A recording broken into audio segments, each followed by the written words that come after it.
Banyak sekali pendeta berubah alih fungsi karena tujuannya hanya khotbah, sehingga jadi stand up komedian, sehingga cari hal-hal yang lucu-lucu supaya jemaatnya semangat. Saya beritahu hari ini, apa Alkitab katakan garam. Garam itu harus punya rasa. Nanti saya jelaskan rasanya harus seperti apa. Kedua itu iman. Kalau pelayanan nggak punya iman, sia-sia. Dan nomor tiga, tidak kalah penting, lakukan. Ya, melangkah. Kalau punya iman nggak melangkah, percuma. Hanya stay di tempat. Nah, saudara kasih dalam Tuhan, itulah yang kita praktekkan setiap pagi. Bukan hanya berdoa, bukan hanya pujian, penyembahan, tetapi melangkah. Melangkah pergi menjangkau dan sampai pergi memberkati. Nah, bagaimana dengan rasa? Kayak kemarin saya pikir Pak Bobi melayani sampai ke Semarang. Ini Pak Bobi kurang kerjaan apa-apa. Tapi saya percaya, akhirnya saya membaca ayat ini harus punya rasa. Nah, oke. Rasa itu seperti apa? Mari kita baca bersama. Saya langsung baca ke Markus 8 ayat 2 saja ya. Hatiku tergerak, kata Tuhan, oleh belas kasihan kepada orang banyak itu.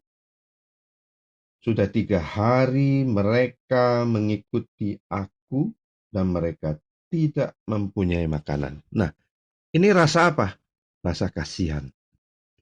Saudara kasih dalam Tuhan, kalau pelayanan kita sudah tidak ada rasa belas kasihan seperti yang Tuhan lakukan, sia-sia pelayananmu. Benar.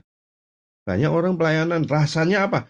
Rasanya pengen ngetop, rasanya pengen berdiri di atas panggung, hanya pengen khotbah. Cari hal yang sensasi buat semua orang tahu. Cari hal yang supaya khotbahnya jadi panjang. Saya kasih tahu. Saya tidak pernah khotbah itu menentukan seberapa panjang. Atau panjang aja. Gak berhenti-berhenti. Karena ada rasa pengen memberitahukan sesuatu gitu loh. Rasa belas kasihan itu sangat penting seperti yang Tuhan lakukan. Markus 8 ayat 1-3. Catat itu. Ayat yang ketiga. Dan jika mereka kusuruh pulang ke rumahnya dengan lapar, mereka akan rebah di jalan. Yesus tuh mikirkan sampai ke situ. Bukan hanya datang. Banyak sekali pendeta yang memikirkan bagaimana jemaatnya datang. Pulang urusan kamu kalau nggak kenyang. Jangan dong. Pulang harus kenyang. Dia harus mengerti. Jadi harus punya rasa kasihan. Catat itu. Sampai dipikirkannya mereka pulang, jangan sampai tergeletak di jalan kelaparan. Itu. Selalu ada pertemuan, selalu ada makan-makan. Kamu udah khotbah di mana aja? Sudah berapa ribu orang kamu khotbah? Kamu berani khotbah di atas panggung katanya? Saya bilang, membunuh aja dulu saya berani, apalagi cuma khotbah. Saya bilang, kalau khotbah itu nggak usah sosokan deh. Saya bilang, tahu nggak pendeta itu apa? Saya bilang gitu. Pendeta itu nggak jauh lebih dari motivator katanya. Wah, saya langsung bantah. Sorry. Jangan nggak usah jelasin. Pendeta itu seperti motivator. Nggak usah jelasin ke saya lagi. Sini saya ngomong. Kalau ada hari ini pendeta itu seperti motivator, biarlah kehendak dia yang jadi, tapi bukan kehendak Tuhan yang jadi. Kehendak Tuhan yang jadi adalah pendeta itu apa? Kalau kamu ketemu pendeta, tanya sama dia. Sekitar orangnya ketika sakit dan waktu ke toilet, maaf kata, waktu dia buang hajat, kamu siap gak cebokin dia kalau waktu dia sakit? Nah, ia segera naik ke perahu dengan murid-muridnya. Kenapa harus segera naik ke perahu? Karena ia akan melanjutkan perjalanan. Next, what next? Setelah kita menabur, jangan lagi di situ terus. Kita harus move on. Kita harus next. Kita harus move on. Kemarin ada orang Cina saya temenin 1 bulan. Saya praktis bahasa Cina saya terus. Dia cerita sama saya. Dia maksudnya mau ngajarin saya move on. Dia cerita begini. Ada satu perguruan. Gurunya adalah seorang biksu di atas gunung. Dia bilang. Mereka mau turun gunung dengan murid-muridnya. Dia katakan pada murid-muridnya.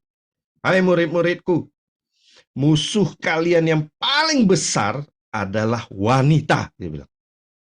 Oh gitu, iya, perempuan. Jauh-jauh ya, kalau kalian lihat perempuan. Oke, tertanam di otak. Jauh-jauh dari perempuan, jauh-jauh dari perempuan. Amit-amit kalau ketemu perempuan, kalau perlu jangan lihat. Apalagi menyentuh. Turun gunung. Begitu mau menyeberangi sungai, ada satu ibu-ibu. Mau nyeberang sungai, nggak bisa berenang. Si biksu jago, Shaolin, ya nggak? Si gurunya langsung bilang, naik ke atas punggungku, aku gendong kau, nyeberang. Oh, nyeberang. Begitu nyebrang sungai, jalan 1 kilometer, 2 kilometer, 3 kilometer, 4 kilometer, 5 kilometer. Nah, sampai ke kilometer yang kelima, keenam, sampai kilometer yang keenam, si murid tanya, guru, saya penasaran dari tadi. Bayangin, dari tadi, berarti dari waktu sebelum nyebrang sungai. Guru bilang jauh-jauh dari wanita, tetapi guru bukan jauh lagi, nempel. Itu digendong di punggungnya guru. Kenapa guru begitu? Gurunya bilang, saya aja udah lupa, udah jalan 6 kilometer. Kamu masih belum move on, pikiranmu masih tertuju pada wanita tadi. Artinya, yang gendong wanita itu saja, dia sudah agak mikir. Kan dia bilang, musuh yang paling besar itu adalah wanita. Tapi bukan berarti tidak boleh membantu wanita. Kalau suatu saat harus dibantu menyeberangi sungai, ya dia gendong. Tapi bukan tak gendong kemana-mana gitu loh. Hanya nyebrang sungai saja cukup ya.